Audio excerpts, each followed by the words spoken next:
안녕하세요. 모르피의 오디오북입니다. 오늘 읽을 책은 김혜란 작가의 단편소설 침묵의 미래입니다. 2013년 이상문학상 대상수상 작품으로 소수 언어가 소멸해가는 미래와 우리의 삶을 철학적이고 감각적으로 표현해낸 작품입니다. 듣다 잠드셔도 좋습니다. 침묵의 미래. 나에게는 오래된 이름이 있다. 그 이름은 길다. 그 이름을 다 부르기 위해서는 누군가의 평생이 필요하다. 혹자는 그것도 너무 짧은 기간이라 말한다. 몇백 년 혹은 수천 년 동안 한 번도 쉬지 않고 불러야 겨우 명명할 수 있는 거라고. 그런데도 누가 정말 그걸 다 불렀다면 그때 그가 발견하는 건 내 이름의 길이가 배로 늘어났다는 사실일 거라고 말이다. 내 이름을 듣고 나도 내 이름을 잊었다. 내 이름이 궁금할 적마다 나는 내 이름이었거나 내 이름의 일부였을지 모르는 기억을 더듬는다. 그러면 어렴풋이 몇몇 단서가 떠오른다. 나는 누구일까? 그리고 몇 살일까? 태어나 내가 처음으로 터뜨린 울음. 어쩌면 그게 내 이름이었는지 모른다. 죽기 전 허공을 향해 알 수 없는 말을 내뱉은 어떤 이의 절망. 그것이 내 이름이었을지도 모른다.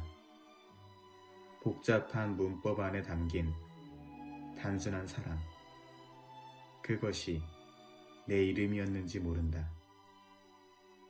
범람 직전의 댐처럼 말로 가득 차 출렁이는 슬픔.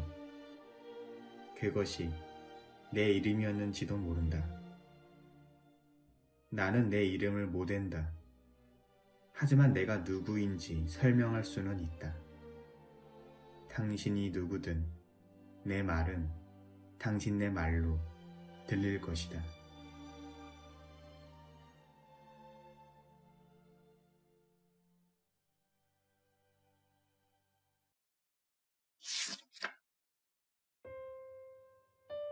나는 오늘 태어났다. 그리고 곧 사라질 것이다. 우리는 모두 공평하게 하루씩 산다. 노인으로 태어나 하루 더 늙은 뒤 노인으로 죽는다. 그 하루는 어느 종의 역사만큼 길며 그 종의 하품만큼 짧다. 우리는 태어나자마자 우리의 이력을 단숨에 학습한다.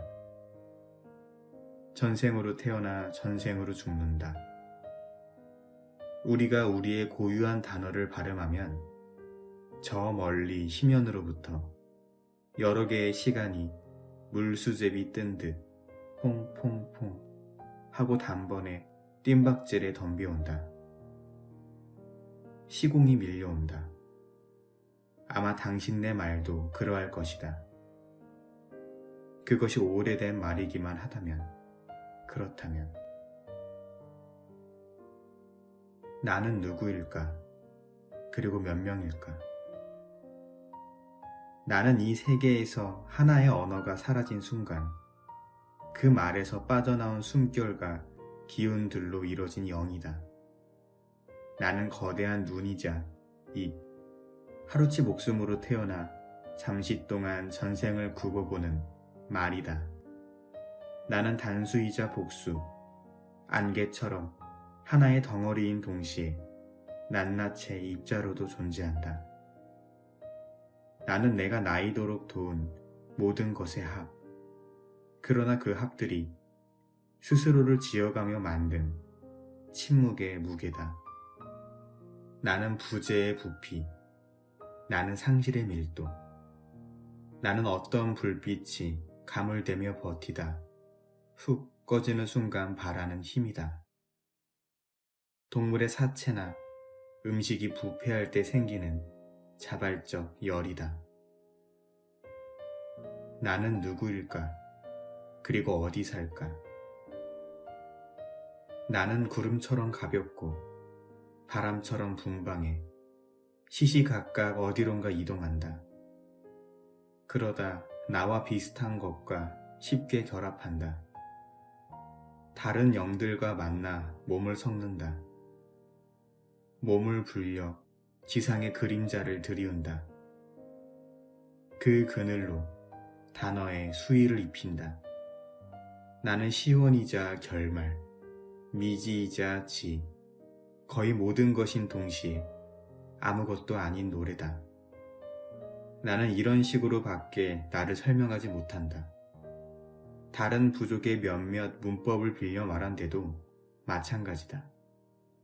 우리에게는 뚜렷한 얼굴이나 몸통이 없다.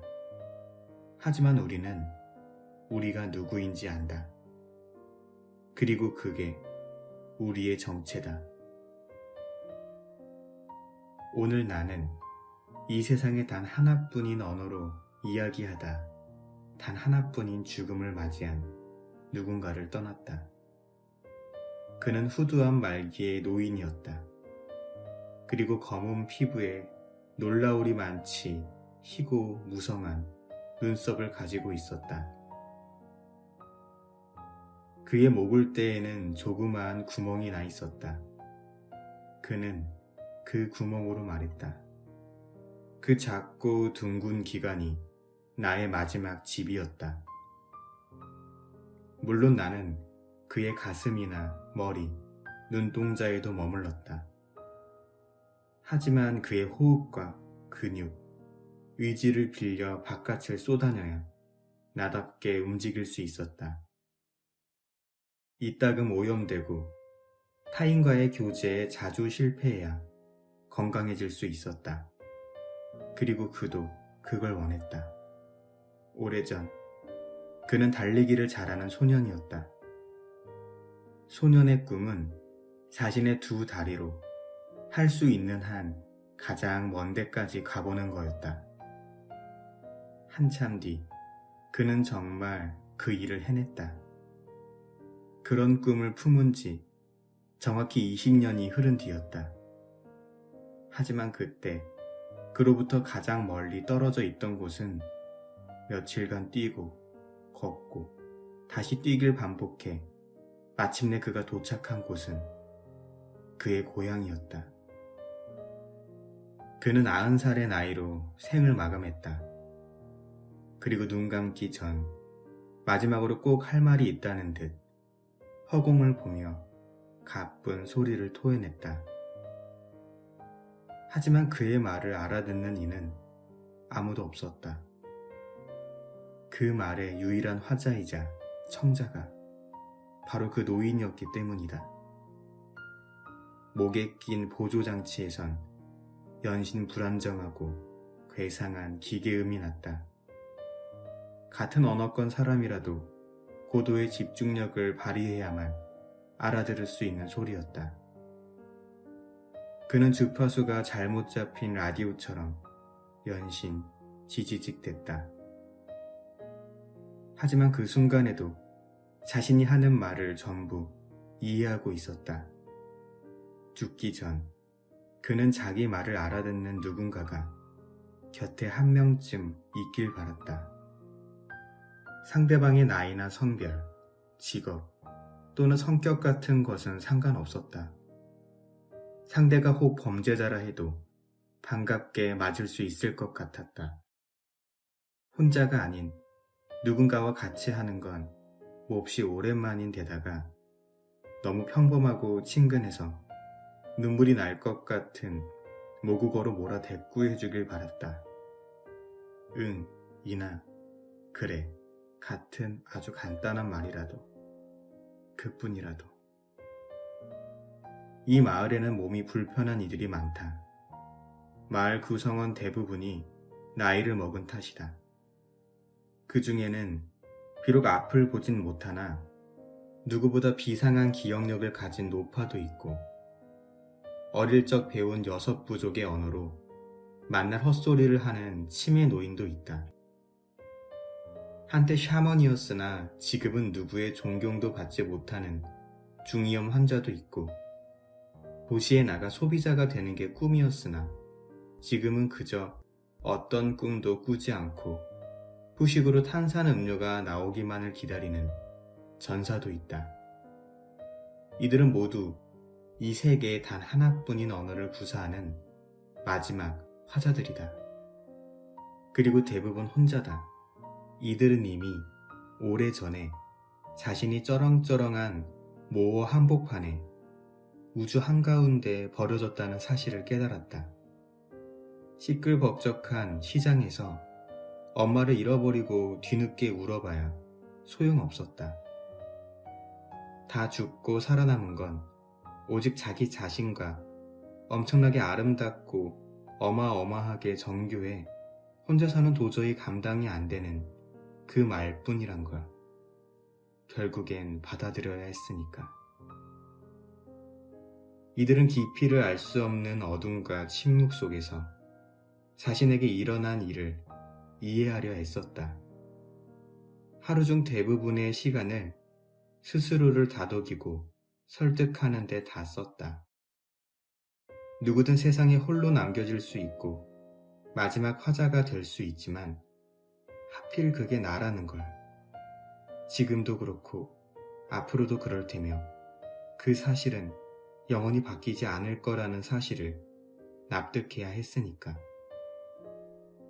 그 단순한 현실을 인정하는데 누군가는 평생이 걸렸다. 어떤 이는 죽는 날까지 희망을 버리지 않았다. 기적처럼 누군가 방문을 열고 들어와 자기네 부족말로 아침 인사를 건네주기를. 연민도 경멸도 호기심도 없는 얼굴로 이런저런 쓸데없는 말들을 늘어놔 주기를 말이다. 그러나 그런 일은 일어나지 않았다. 이곳 사람들은 혼자라는 단어를 달아 없어질 때까지 만지고 또 만졌다. 몸에 좋은 독이라도 먹듯 날마다 조금씩 비관을 맛봤다. 고통과 인내 속에서, 고립과 두려움 안에서, 희망과 기대 속에서 소금처럼 하얗게 결정화된 고독. 너무 쓰고 짠 고독. 그 결정이 하도 고유해 이제는 누군가에게 설명을 엄두도 내지 못한다. 입을 잘못 떼었다가는 한꺼번에 밀려오는 감정과 말의 홍수에 휩쓸려 익사당할지도 모르니까. 그 얘기를 하기 전에 먼저 이 마을을 소개하는 게 좋겠다.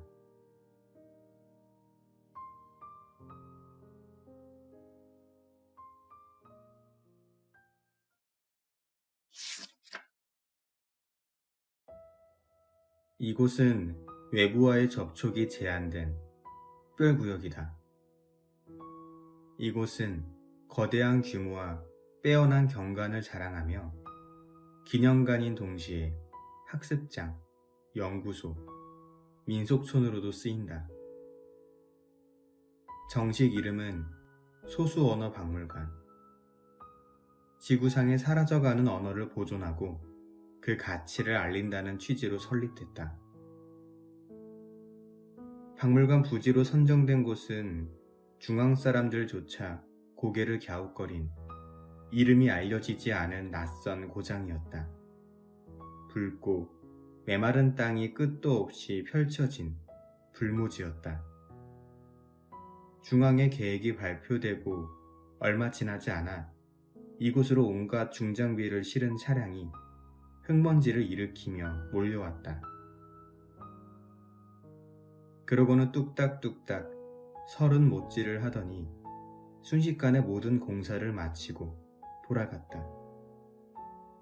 지금 이곳에는 약 1000여 명의 화자가 1000여 개의 언어를 지키며 산다. 낮에는 박물관에서 일하고 밤에는 기숙사에 머무는 시기다. 각각의 기념관은 부족 특성에 맞게 조상 대대로 내려오는 양식에 따라 복원됐다. 하나의 기념관은 하나의 언어를 대표했다. 전시관 안에는 전통 의상을 입은 화자가 한 명 이상씩 상주했다. 대부분 혼자지만 아주 드물게 둘 이상일 때도 있었다. 온종일 홀로 관을 지키고 있는 사람은 짝이 있는 이들을 몹시 부러워했다. 그들이 동성 혹은 남남 사이라고 해도 그랬다. 반면 짝이 있는 이들은 상대가 자기보다 먼저 죽으면 어쩌나 근심하느라 얼굴이 항상 헬쑥했다. 상대를 별로 좋아하지 않아도 그랬다. 이들은 이곳에서 종종 고독 때문에 미쳐가는 자들을 봤다. 천여 개의 전시관은 각 지역의 고유한 기후와 풍경, 자연 재료와 전통 방식에 따라 다양하게 지어졌다. 하지만 대부분 어딘가 어색하고 볼품없는 모양을 하고서였다. 스티로폼 위로 성의 없게 페인트 칠을 해놓은 바이며 플라스틱 소재의 야자나무, 기둥과 마루 이음새마다 시멘트 자국이 거칠게 남아있는 원두막. 각 부족의 특징을 다 무시하고 아무 데나 세워놓은 백인 마네킹 등이 그랬다. 각 전시관은 인공 연못과 언덕, 대숲과 오솔길을 따라 드문드문 이어졌다. 그 곁에 매점과 관리실, 기숙사, 공중화장실 등도 사이좋게 들어섰다. 매표소에서 공짜로 나눠주는 지도에는 각 건물의 위치가 번호와 함께 표기되어 있었다. 대부분의 관람객은 그중 일부만 살펴보고 갔다. 천천히 다 둘러보려면 꼬박 며칠이 걸리는 규모였다. 이곳을 디자인한 이들은 한 부족과 다른 부족 사이에 충분한 공간과 거리가 주어져야 한다고 생각했다. 현존 인구가 총 3명이 안 되는 나라라고 해도 그들이 수천 년간 쌓아온 역사와 문화가 살아 숨쉴 만한 최소한의 물리적 공간이 필요했다. 이곳이 정말로 무언가를 보존하고 있다는 인상을 주기 위해서라도 그랬다. 비록 실물이 아닌 모형이라는 걸 모두가 자각하고 있다고 해도 그것이 너무 가짜의 느낌이 나서는 안 됐다. 이곳에서 가장 볼만한 건 중앙 분수대였다. 말만 분수대지 구멍에서 물줄기 대신 말이 흘러나오는 독특한 조형물이었다. 분수의 지지대 역할을 하는 금속 기둥 위로는 투명하고 커다란 구가 얹어졌다. 구 겉면에 6대륙의 실루엣이 반투명하게 새겨진 지구본이었다. 유리로 된 투명한 구 안에는 여러 형태의 문자가 반짝이며 자유롭게 떠다녔다. 여러 민족의 언어를 홀로그램을 이용해 3D 빛으로 형상화한 거였다. 사람들은 구에 담긴 말이 활달하게 움직이는 모습을 좋아했다. 그것은 환한 조명을 받으며 개장 시간 내내 춤을 추듯 쾌활하게 떠다녔다. 그러고는 정오가 되면 잠시 움직임을 멈췄다 꽃잎 모양으로 쪼개지는 구 아래로 폭포처럼 쏟아졌다. 소수 언어 박물관에는 많은 돈이 들어갔다. 중앙은 그 비용과 부채를 관광 수입이 메워줄 거라 기대했다.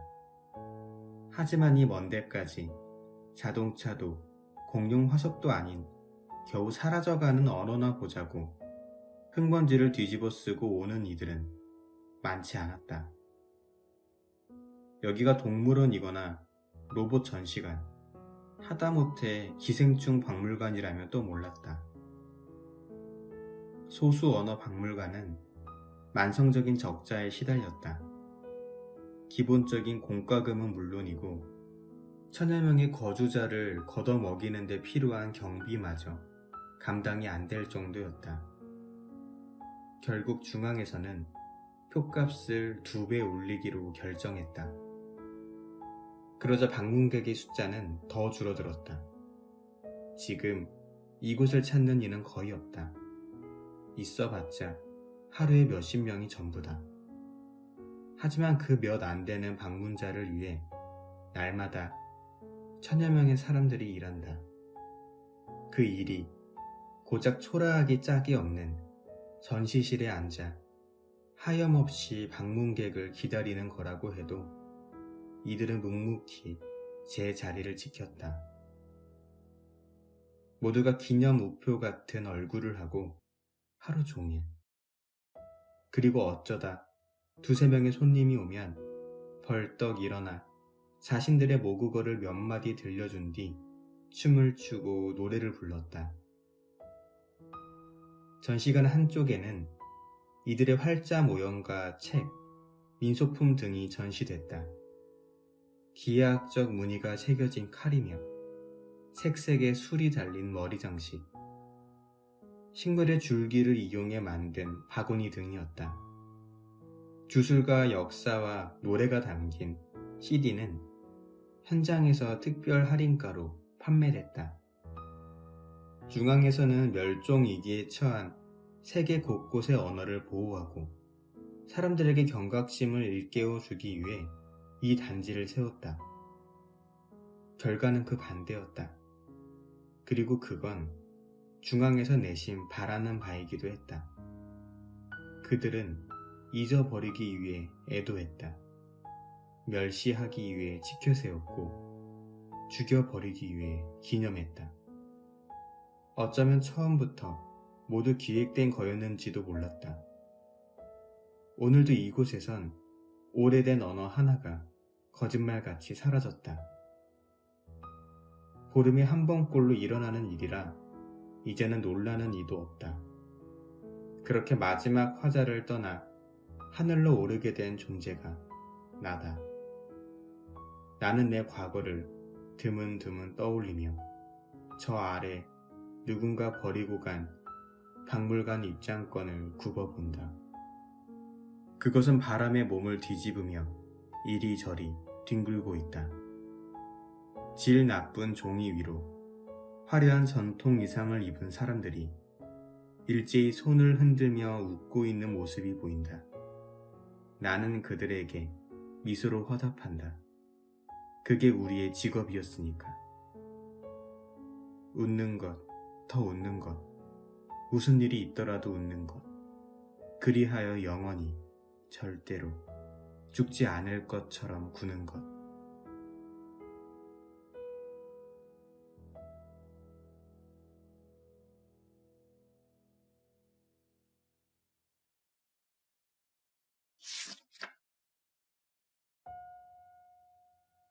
박물관은 오전 8시부터 오후 6시까지 개방된다.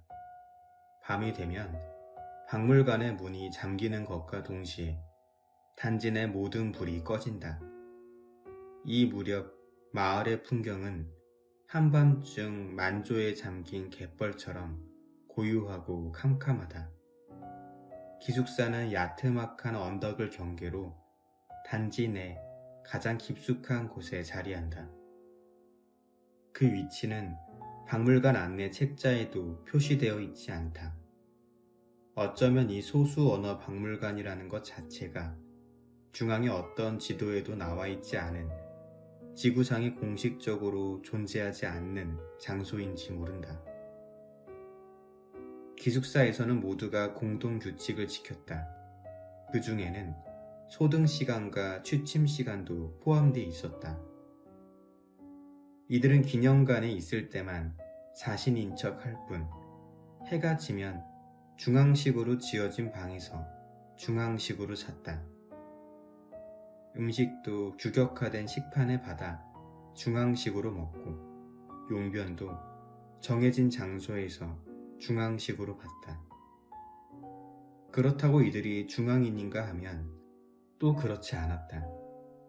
이들은 단체 사진 속에서 점점 흐릿해져가는 유령처럼 모호하게 존재했다.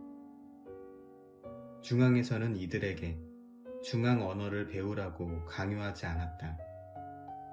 의사소통 체계를 통일하면 입주자들을 통솔할 때 여러모로 효율적이지만 공용어를 바탕으로 이들이 자기들만의 새 말을 만들어내는 게 두려웠기 때문이다.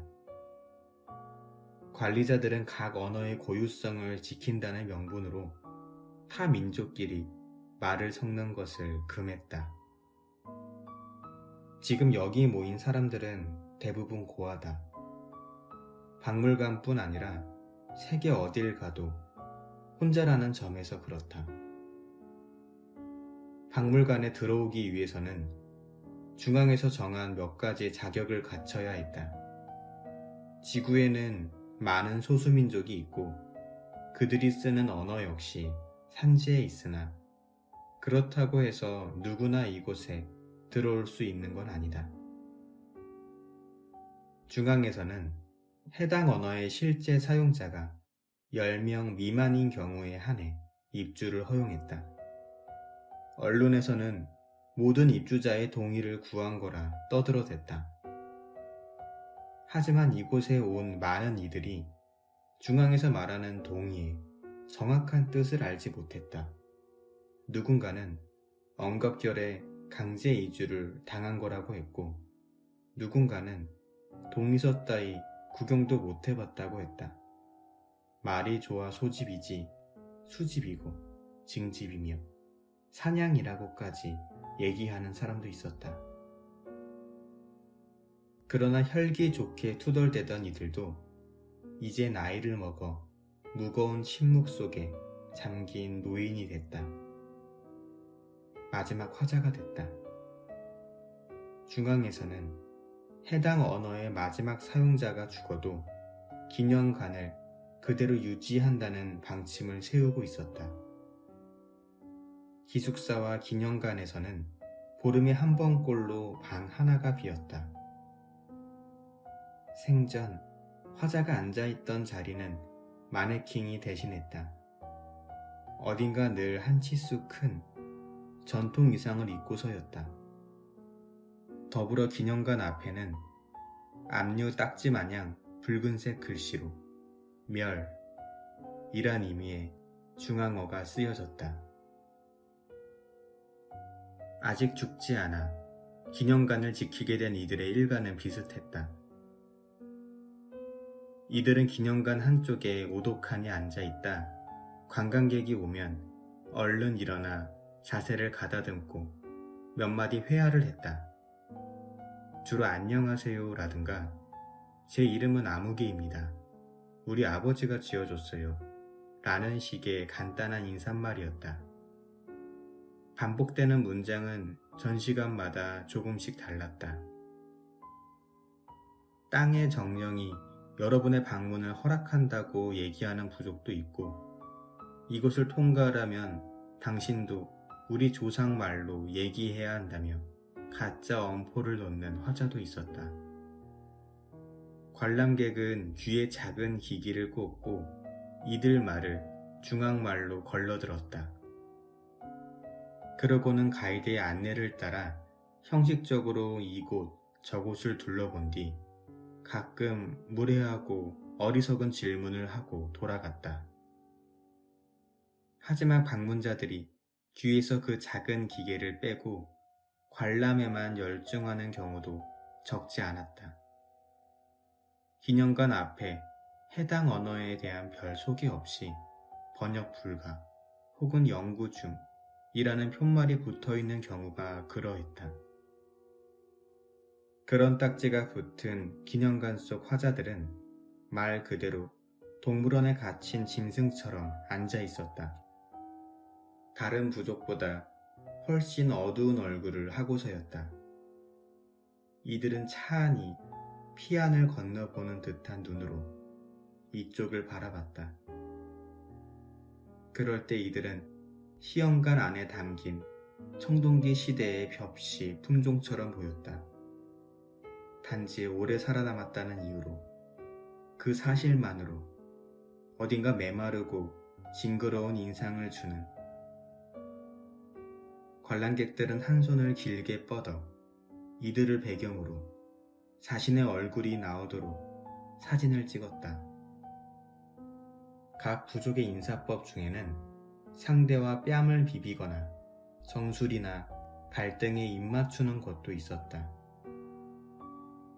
하지만 어느 순간부터 중앙에서는 화자들과 관람객 간에 직접적인 접촉을 금했다.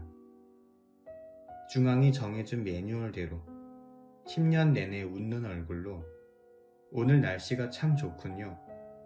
오늘 날씨가 꽤 좋군요.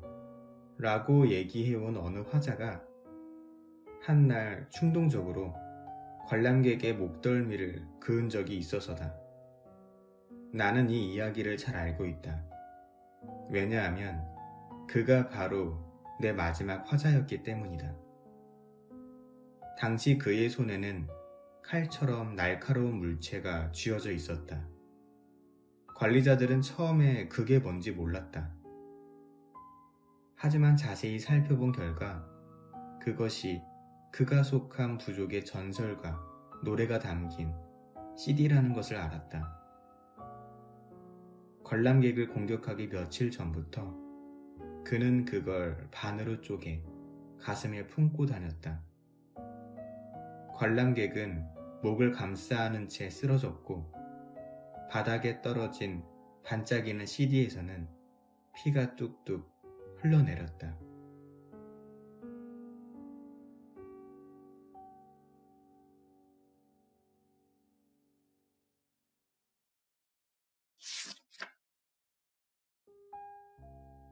바위를 들어 올렸을 때 빛을 보고 놀라 달아나는 벌레떼처럼 이곳에는 온갖 말들이 바글거린다. 오직 10만이 전부 이해하고 기뻐할 만한 문법들과 시제, 그리고 멜로디가 여성과 남성형, 복수와 단수, 수동과 능동, 반말과 높임말 등 각 나라의 고유한 문법이 오선지 역할을 하면 사람이 낼 수 있는 많은 소리들, 어금니 소리, 혀소리, 입시울 소리, 입소리, 바니소리, 콧소리, 목소리 등이 음표가 되어 장엄한 오케스트라 연주를 한다. 거기에 억양이나 손동작, 표정 같은 것이 가미되는 것은 물론이다. 이 다채로운 화음 안에는 도무지 지루한 걸 싫어하는 신의 성격과 남과 똑같은 걸 못 견뎌하는 인간의 의지가 담겨 있다. 예를 들면 끝도 없지만 그중 내가 이웃 영들에게 주어들은 몇 가지만 소개하면 대충 이렇다. 어느 부족의 언어에는 성조가 수십 개다. 그들은 어느 열대 지방에 사는 빨갛고 쭈글쭈글한 멱을 가진 화려한 희귀새처럼 운다. 이방인의 귀에는 그저 크크억, 흐헉처럼 들리는 소리가 어떻게 수만 가지 문장으로 확장되는지 나도 알지 못한다. 어느 부족의 시제에는 전생과 환생이 들어간다. 그런 건 누가 정하고 어떻게 설득되는지 다른 이들은 조금도 가늠하지 못한다. 어느 나라의 동사는 150번 이상 몸을 바꾼다. 그것은 프리즘에 닿은 비처럼 여러 갈래로 꺾이며 굴절된다. 단어가 소리에 반사되어 영혼의 무지개를 비춘다. 어느 민족에게 사랑은 접속사, 그 이웃에게는 조사다. 하지만 어느 부족에서는 그런 건 본디 이름을 붙이는 게 아니라 하여 아무런 명찰도 달아주지 않는다. 어느 민족에게 보고 싶다는 한 음절로 족하다. 하지만 다른 부족에게 그 말은 10문장 이상으로 표현된다. 뿐만 아니라 어느 추운 지방에서는 몇몇 입김 모양도 단어 노릇을 한다. 이곳에는 그 언어만큼 다양한 얼굴과 사연을 가진 사람들이 살아간다. 그중 한 노파는 글을 알지 못하는데 수만 년 된 서사시를 한 줄도 틀리지 않고 끝까지 불러댄다. 마치 자기 가슴에 도들새기만 점자 하나하나를 공들여 더듬어 나가는 모양새다. 그녀는 단지 아름답다는 이유로 수집의 표적이 되는 아라비아 오릭스의 뿔처럼 사라질 운명을 타고났다. 이곳에서 가장 나이든 축에 속하는 어떤 노인은 어린 시절 이국의 언어학자들을 따라다니며 등짐을 나르던 소년이었다. 소년은 학자들이 바다 건너에서 가져온 커다란 녹음기를 어깨에 인 채 강을 건너고 구불구불한 골짜기를 지나 산에 올랐다. 소년은 평소 자기가 등에 지고 다니는 것이 보통 물건이 아니란 걸 알았다. 이따금 거기서 자기가 아는 사람들의 목소리가 들려왔기 때문이다. 당시 학자들은 몇몇 부족의 서사시를 녹음하기 위해 0.5톤에 달하는 알루미늄 디스크를 사용했다. 그래서 그걸 산간벽지 별별 오지에 다 들고 다녀야만 했다. 그때만 해도 소녀는 그런 노래나 말들이 그렇게 빨리 사라질지 몰랐다. 하지만 그가 가장 예상하지 못한 건 자기 자신이 이렇게 살아있는 테이프로 전시되리란 거였다. 한 번은 이 단지 안에서 아기가 태어난 적이 있다. 개관 이래 처음 있는 일이었다. 아기의 부모는 서로 다른 언어권에 속한 소녀와 소년이었다. 감시와 통제 속에서 어떻게 그런 일이 가능했는지 사람들은 의아해했다. 동시에 지혜롭고 나이 많은 인간들은 그런 일이란 언제 어디서든 일어날 수 있는 일이라며 금세 고개를 끄덕였다. 출산은 순조로웠고 우린 모두 그 아기를 좋아했다. 화자 대부분이 노인들이라 그렇게 보드랍고 따뜻하고 작은 생명을 좋아하지 않을 수 없었다. 중앙에서는 아이의 발달 과정을 좀 더 지켜보고 싶어 했다. 중앙에 큰 제재가 없는 한 아이는 제 부모와 살게 될 확률이 높았다. 어머니와 아버지 둘 모두는 아니더라도 적어도 한 명의 보호자 아래서 그 부족의 말을 배우며 성장하게 될 터였다. 하지만 소년과 소녀는 자신들이 죽고 난 뒤 박물관에 홀로 남겨질 아이의 고독을 걱정했다.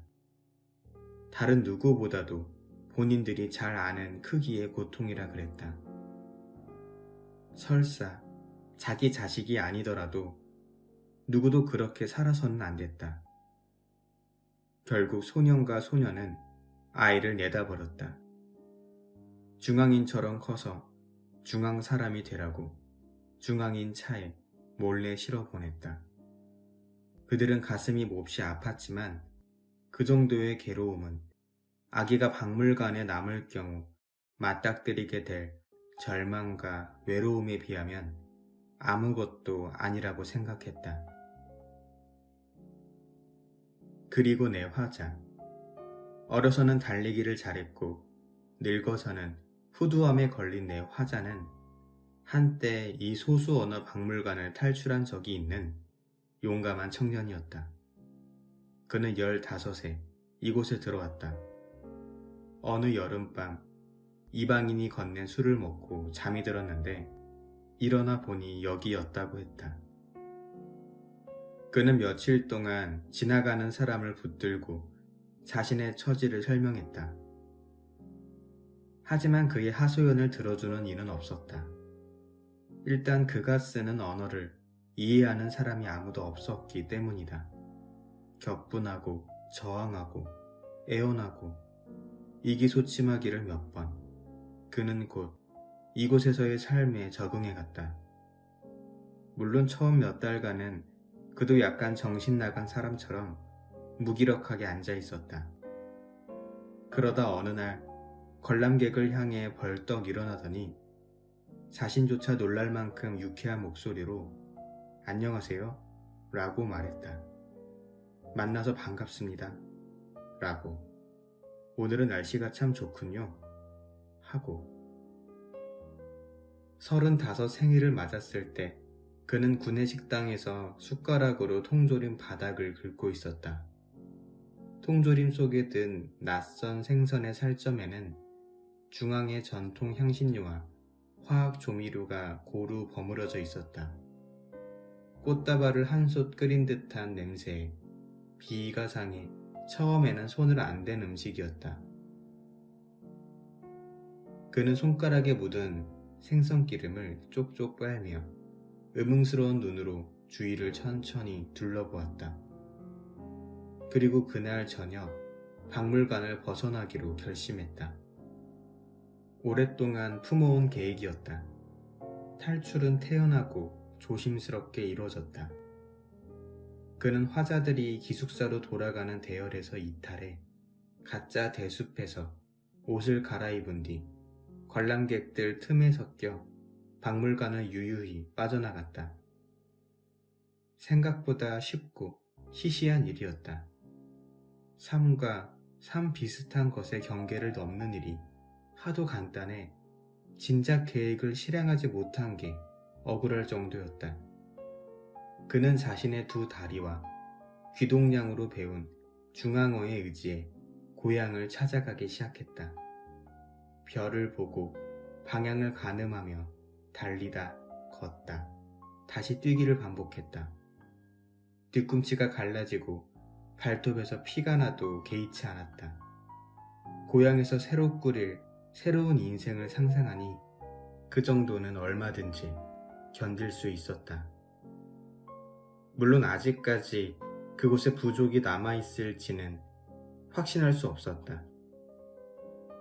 중앙에서는 자기를 마지막 화자라 명했지만 그건 어디까지나 그들의 획책일지 몰랐다. 그가 떠날 당시 그의 고향에는 6명의 어른과 3명의 아이가 살고 있었다. 이제는 수가 불어 그럴듯한 불확을 이루고 있을지도 몰랐다.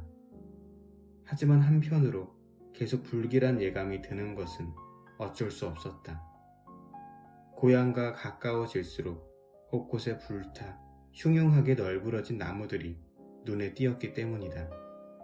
그래도 그는 걷고 또 걸었다.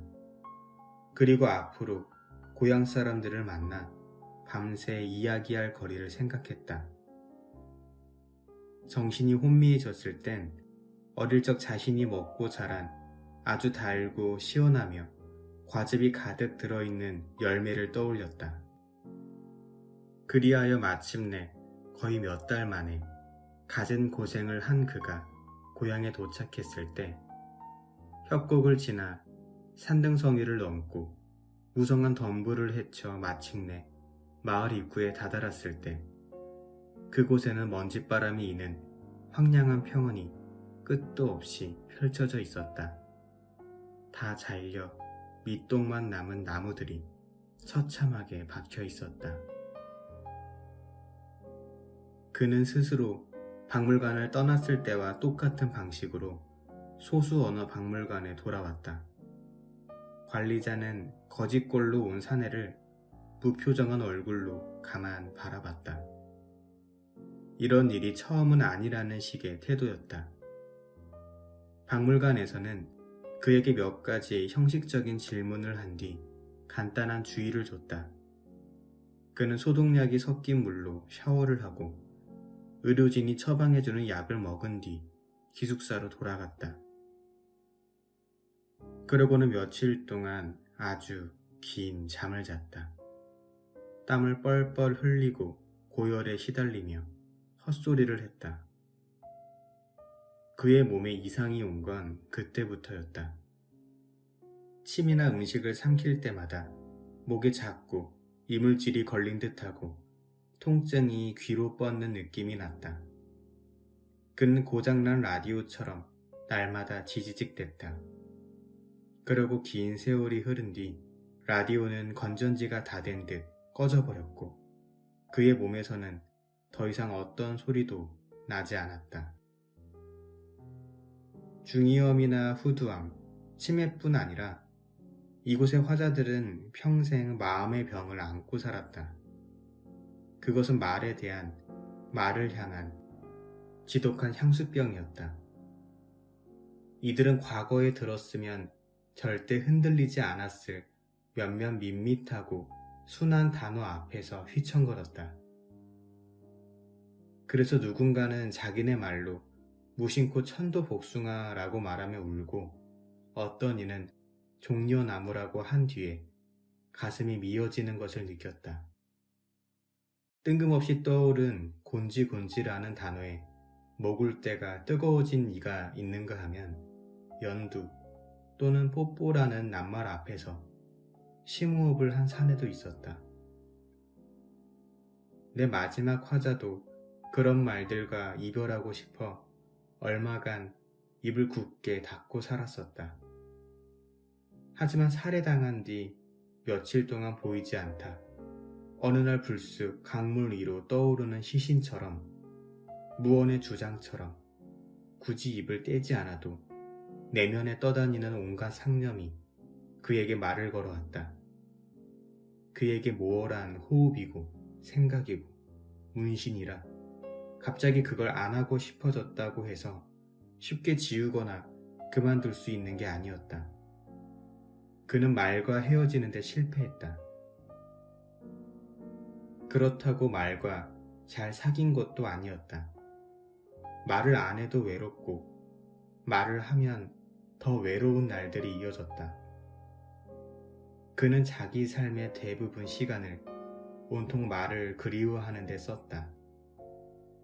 혼자 하는 말이 아닌 둘이 하는 말, 셋이 하면 더 좋고 다섯이 하면 훨씬 신날 말, 시끄럽고 쓸데없는 말, 유혹하고 속이고 농담하고 화내고 다독이고 비난하고 변명하며 호소하는 그런 말들을 그는 언제고 자유롭게 나를 부리고 싶어 했다. 그리고 내 이름의 메아리와 그 메아리의 메아리가 만들어내는 오목한 자장 안에 머물고 싶어 했다. 그는 단지 그 소박한 바람 때문에 가슴이 찢어지는 느낌을 자주 받았다. 소리를 표현하고 맛을 그리고 감정을 가리키는 그 풍부한 어휘들을 죽어서도 잊지 못할 거라고 그는 죽으면서 생각했다. 그때 그는 짐승처럼 그저 크어, 흐억이라고 밖에 얘기하지 못했지만 나는 순간 그가 부른 이름이 내 이름이라는 걸 알았다.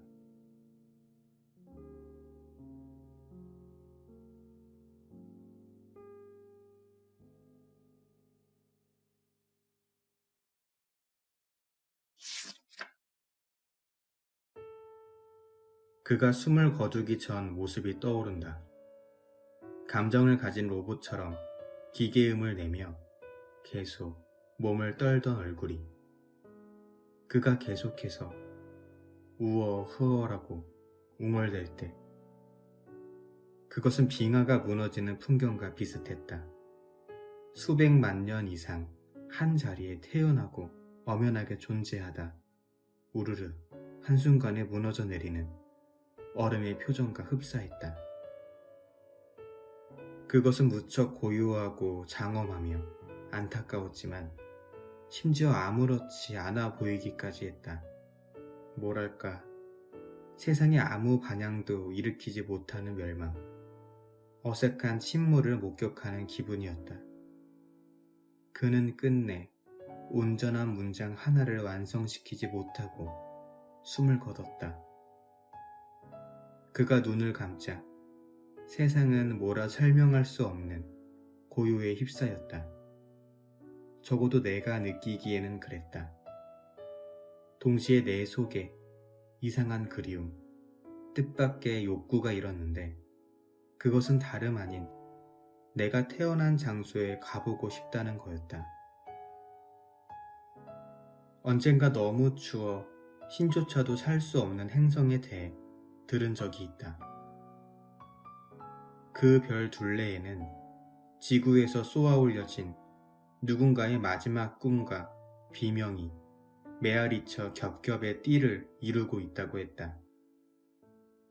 색이 다른 널쩍한 고리 위에는 한 부족의 언어를 물감처럼 풀어 종이로 갓뜬 듯한 영혼의 무늬가 새겨져 있다고.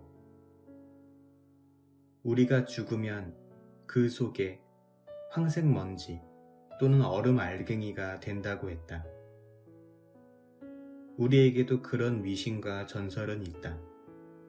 내가 죽어 그렇게 차가운 것이 된다고 생각하니 기분이 이상했지만 그렇게 어딘가에 여전히 존재할 수 있다는 게 싫지는 않았다. 그런데 오늘 내 마지막 화자를 떠나며 한 가지 알게 된 사실이 있다. 그 소문이 틀렸다는 거다. 우리의 종착지는 신의 입김도 얼어붙을 정도로 추운 행성이 아니었다. 우리가 죽은 뒤 한 번 더 죽게 되는 장소는 내세도 우주도 아닌 공장이었다. 지옥처럼 뜨거운 데였다. 저 멀리 몇몇 거대한 영들이 바람을 따라 어딘가로 흘러가는 게 보인다. 그런데 그 방향이란 게 고집스럽게 유독 한 곳을 향하고 있다. 그것들은 흘러가고 흘러가고 또 흘러가다 어느 순간 거대한 주둥이 모양의 관 안으로 호로록 빨려 들어간다. 순식간에 흡수돼 회오리쳐 사라진다. 뭔가 이 세계의 특별한 자장 속으로 수렴돼가고 있는 모습이다. 나는 황급히 몸을 반대로 튼다. 하지만 자석처럼 강한 힘이 계속 나를 끌어당긴다. 그리고 한참 뒤 나는 저 아래로 펼쳐진 풍경에 압도되어 버리고 만다. 박물관을 에워싼 야트막한 언덕 너머로 방사선 모양의 도로가 끝도 없이 나 있는 모습이 눈에 들어왔기 때문이다. 도로 사이로는 똑같은 크기와 모양의 공장이 셀 수 없이 빽빽하게 들어서 있다. 그런데 그 중심에 뜻밖의 소수 언어 박물관이 있었다. 평소 담벼락 역할을 했던 언덕과 큰 원반 모양의 평지가 박물관 주위를 공터 비슷하게 에워싸고 있지만 그 너머로는 까마득한 공장, 또 공장이었다. 이렇게 높은 곳에 올라서니 비로소 이 고장의 성격이 보였다. 나는 누구일까? 그리고 어찌 될까? 나는 나무에 그려지고 돌에 새겨지며 태어났다. 내 첫 이름은 오해였다. 그러나 사람들이 자신들의 필요에 의해 나를 점점 이해로 만들어 주었다. 나는 내 이름이었거나 내 이름의 일부였을지 모르는 그 단어를 좋아했다. 나는 복잡한 문법 안에 담긴 단순한 사랑, 단수이자 복수, 시온이자 결말, 거의 모든 것인 동시에 아무것도 아닌 노래였다. 하루치 목숨으로 태어나 잠시 동안 전생을 굽어보는 말이었다. 내 몸은 점점 불어났다. 내 이름은 길어졌다. 오랜 시간이 흘러 누구도 한 번에 부를 수 없는 이름이 됐다. 하지만 이 순간 나는 그게 어떤 세계에서는 한마디로 요약될 수 있다는 걸 깨달았다. 누군가 나를 에너지라 부르는 게 들려왔기 때문이다. 어떤 이는 연료라고 하고 혹자는 또는 자원이라고 하는 것 같다. 어쩌면 나는 꽤 오래전부터 이 세계를 돌아가게 하는 동력, 쓸모있는 죽음이라 불려왔는지 모른다. 나는 정체를 알 수 없는 거대한 관 속으로 빨려 들어가며 내가 마지막 생을 보낸 소수 어느 박물관과 그곳의 자랑, 중앙분수대를 떠올린다. 그것은 지구본 모양의 특별한 조형물이었다. 유리 구 안에는 갖은 형태의 활자가 분방하게 떠다녔다. 여러 부족의 언어를 홀로그램을 이용해 입체적으로 형상화한 거였다. 그것은 밝은 조명을 받으며 오전 내내 춤을 추듯 투명하게 떠다녔다. 그러고는 정오가 되면 잠시 제자리에 멈추었다. 꽃잎 모양으로 갈라지는 지구본 아래로 경쾌하게 쏟아졌다. 나는 그 광경이 항상 아름답다고 생각했다. 하지만 그것은 악몽 같은 아름다움이었다. 하지만 지구가 꾸고 있는 이 예쁜 꿈이 앞으로도 쉽게 끝나지 않을 것 같아 죽은 뒤 한 번 더 죽으면서도 나는 그 장면으로부터 쉽게 눈을 떼지 못한다. 침묵의 미래 마침